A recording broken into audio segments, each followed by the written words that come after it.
ना हम पुण्य में रोकेंगे ना पाप में रोकेंगे। तो आपको पूरा अधिकार मृतलोक में दे दिया। इतना अधिकार दिया ईश्वर के पास, यानी गांठ के पास, खुदा के पास भी अधिकार नहीं है जो आपको मृतलोक में उसने अधिकार दिया। अब इतना अधिकार दे दिया और आपको मतलब यह है कि दे करके तिथि तारीख रखकर जब निकल गई तो अब इस बात का है कि पहले तो पुण्य भी नहीं था, तो जब पुण्य नहीं था तो उसकी गंदगी क्यों जमा हो?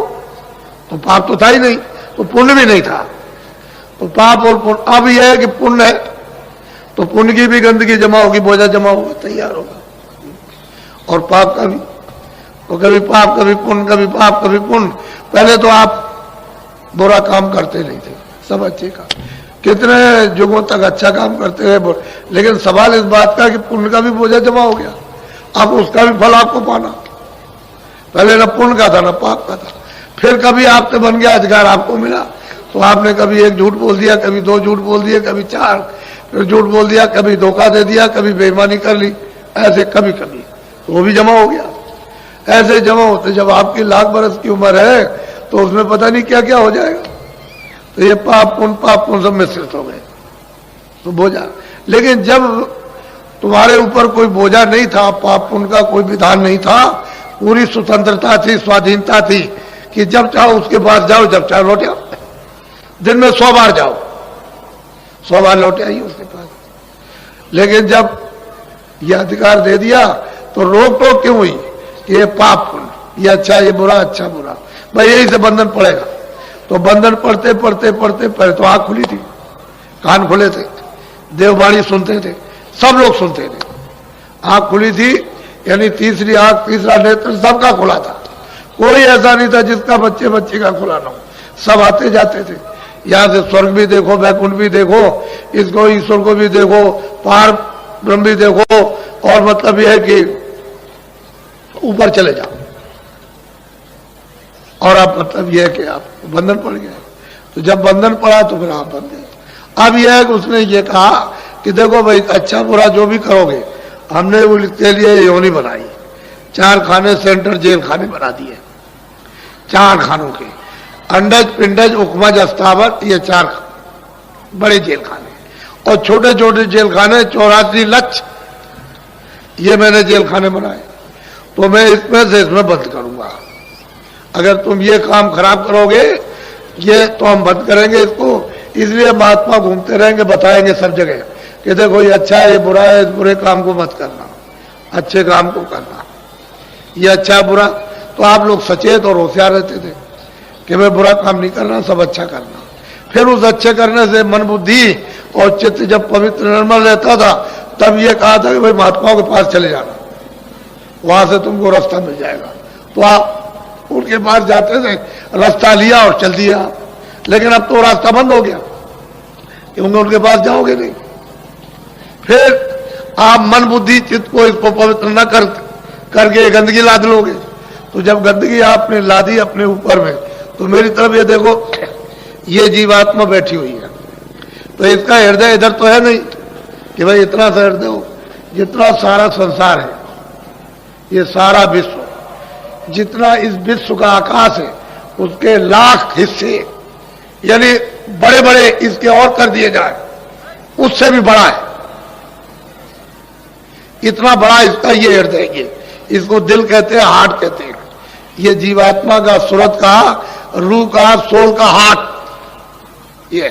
तो इसमें कूड़ा कचरा आपने जमा कर लिया। अब कूड़ा कचरा ऐसी जगह जमा किया कि न तो इधर आगे जाएगी, न पानी जाएगा, न तलवार जाएगी, न कोई तीर जाएगा, न कोई जहर जाएगा, ऐसी जगह उसने जमा कर रखा। और आप ये सोच रहे हो कि शायद हो सकता है, शायद हमारा पाप धुल गया होगा। ऐसे धुलने वाला था जिसने ये सब विधान बनाया, वो ऐसा होशियार, ऐसा उसको ऐसे ही होशियार, वो छोटा मोटा कारीगर नहीं है, वो बहुत बड़ा कारीगर।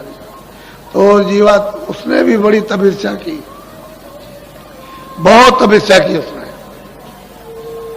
तपस्या करते करते तब सत्पुरुष प्रसन्न हुए, तभी तो मतलब प्रसन्न होकर के ये जीवों का भंडार मांग लिया कि हमको दे दीजिए, हम रचना रचेंगे, रचना रचेंगे। तो सत्पुरुष प्रसन्न होकर के और मतलब है कि इनको ये सब जीवों को दे दे। एक छोटा सा भंडार इनके हवाले कर दिया, सुपुर्द कर दिया। अब ये यहां ले आए और ले आकर के इन्होंने, पहले तो कुछ नहीं था, जब आप जाने लगे, वापस लौटने लगे और बहुत सी जीवात्माएं वापस लौट गई, उसके बाद उन्होंने देखा तो हमारा तो मतलब इतने जुगों और इतने कल्पों तक हमने तब किया, तो उसके बाद में ये हमको मिला और ये सब चले जाएंगे तो हमारे पास क्या रहेगा। तब उन्होंने ये विधान बनाया और विधान बना करके आपको अधिकार पूरा दे दिया। वो आप जा सकते हो, लेकिन ईश्वर उनके पास नहीं जा सकते, उस प्रभु के पास ईश्वर नहीं पहुंच सकते और आप जा सकते हो। तो मृतलोक में इतना अधिकार आपको कि आप ऊपर जा सकते हो, आ सकते हो। इनको भी प्राप्त करो, ब्रह्म को भी प्राप्त करो, पार ब्रह्म को भी, और उस सच्चे मतलब यह है कि जो प्रभु, उसको भी आप प्राप्त करो, लेकिन ये नहीं जा सकते। तो असल में आप फंस गए, उलझ गए, और एक ही रास्ता आने का था, क्योंकि नाम से ही आए थे।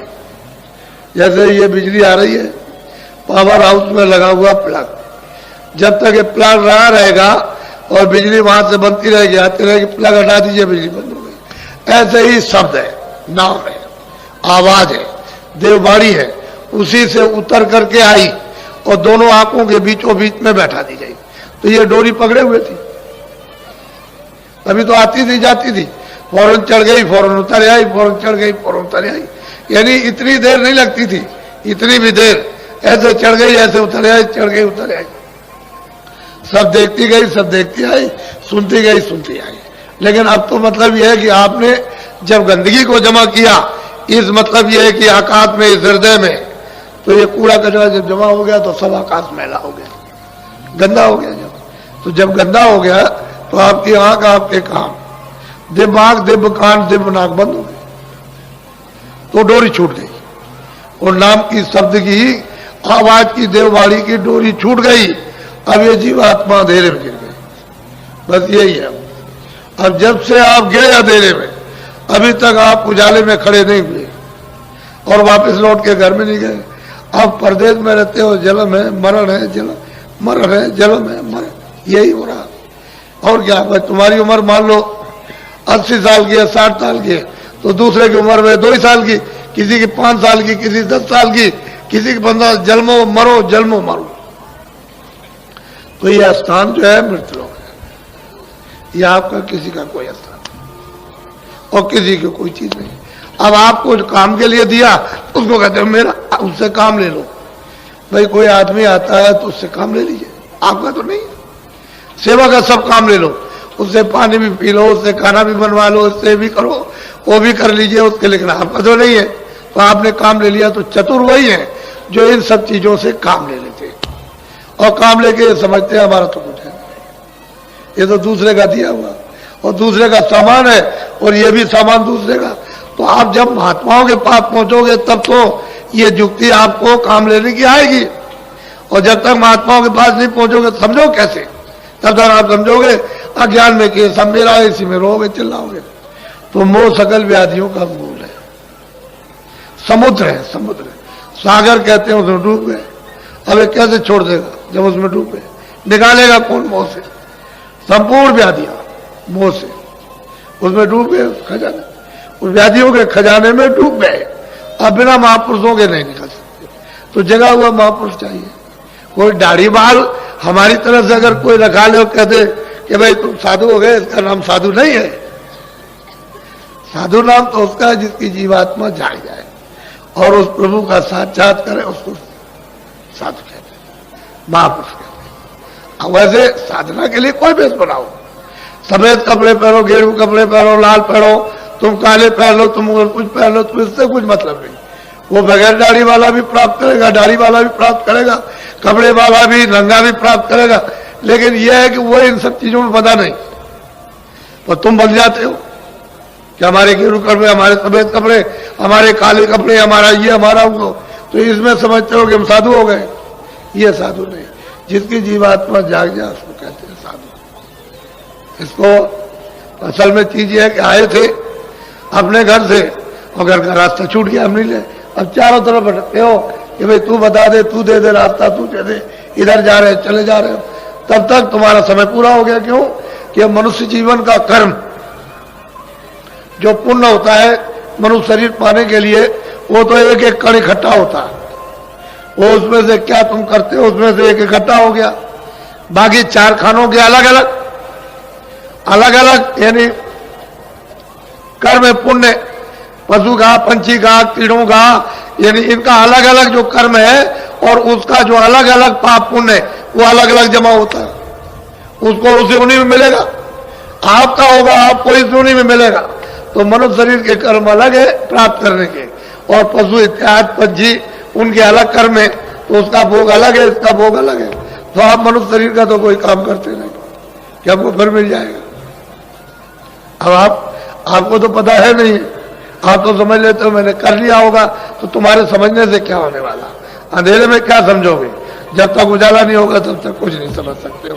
तो ये मनुष्य शरीर फिर मिलेगा नहीं, फिर आपके हाथ आएगा नहीं, क्योंकि आपने कर्म तो कोई किया नहीं। तो कितनी लंबी चौड़ी है 84, 4 खाने और 84 लक्ष्य नस्लें, यानी मतलब कितना लंबा चौड़ा ये जंगल है। कब पार करके आओगे, तब जाकर के कभी ये कब 1 बरस के लिए, 2 बरस के लिए, 10 बरस के लिए या 20 बरस के लिए तुमको समय मिला, फिर चल दिए, फिर लौट गए। मनुष्य जीवन नहीं मिलता। आपकी बार आपको मिल गया, इससे आप लोग बचे हुए समय से काम लो।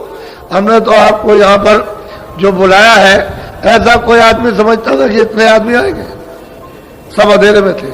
अभी क्या, अभी तो आप देखिएगा कल, अभी आपने देखा ही क्या, कुछ नहीं देखा। तो उससे लाभ उठाना चाहिए सबको, सबको अवसर मिलता। कोई ये नहीं कह सकता भाई हमको मौका नहीं मिला। सबको, छोटे बड़े, पढ़े लिखे अनपढ़, किसी भी मतलब मनुष्य हो, इंसान हो, सबको ये मौका, सबको अवसर दिया जाता है कि सबको लाभ। लोग ये कहते हैं कि नहीं हमको नहीं मौका मिला, हमको अवसर नहीं मिला, और हमको मतलब ऐसा नहीं, सबको। कोई ये नहीं कह सकता। अब उसका लाभ जमा कर रख सकते हो, नहीं रख सकते हो। चीज दी हुई तुम्हारे पास, ये झोली है कि नहीं जिसमें तुम रखो, लेना आता नहीं है, दे दिया जाए तो फेंक देते हो ऐसे करके, तो फिर कोई क्या करेगा। वो तो सबको मौका देता, यह अवसर सबको मिलता है। तो असल में मनुष्य अनमोल शरीर प्राप्त किया और दरवाजे पे बैठे हुए, बिल्कुल सामने स्वर्ग है, सामने ही बिल्कुल बैकुंठ है, और दरवाजे पे बैठे हो, और मतलब इधर अंधेरे में बैठे हो। तो तुम कम से कम इतना तो करो कि अपनी जीवात्मा के ऊपर में मैल है, जो गंदगी जमा है, जिससे कि वो बंद हो गई, तो उसको तो साफ करा लो थोड़ी सी। कुछ तुम भी मेहनत करो, कुछ जो बता रहा है, जो रास्ता चलाएगा, कुछ वो मेहनत कर देगा। तो दोनों की मेहनत से अतिशय रगड़ करे जो कोई, अनल प्रगड़ चंदन से हुई। अरे भाई, जीवात्मा से जब आप रगड़ोगे तो मैल कटेगा, कुछ वो करेगा, कुछ आप करोगे, बस रगड़ पड़ जाएगी। तो शुद्धि सफाई मन की, बुद्धि की, चित्त की, अंतःकरण और जीवात्मा की हो जाएगी।